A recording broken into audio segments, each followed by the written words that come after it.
உங்களுடைய சொத்துக்கள் அத்தனையும் உங்களுடைய தாய் தாய் தாய் மாமன் பேரில் எழுதி வைக்க உங்களுக்கு உங்களுக்கு பரிபூரண சம்மதமா?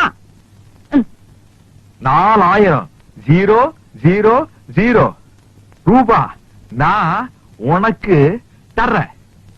நீ என்ன காப்பாத்தி வெளிய கூட்டிக்கிட்டு போயிட்டீனா நான் ஜாலியா பறந்து போயிருவேன். படுபாவி, நீ அக்கா தங்கச்சியோட பொறுக்கலங்கிறதுக்காக இப்படி எல்லாம் கேட்க சொல்லுதா? புடவை கட்டிட்டு அவளை இறக்காம போச்சு அவனுக்கு. நான் எப்படி பேசுவேன், எப்படி ஆடுவேன், அது ஏன் இஷ்டம். ஏமா அப்படி அவர் என்னதான் கேட்டாரு? பின்ன என்ன சார், 4 வருஷமா இந்த கிழமை உன்னை வச்சுக்கிட்டு இருக்கான். நான் உனக்கு 4000 ரூபாய் தரேன், என் கூட ஒரு நாள் ஜாலியா இருக்கலாம் கேட்கலாம் சார். அப்படியா கேட்ட?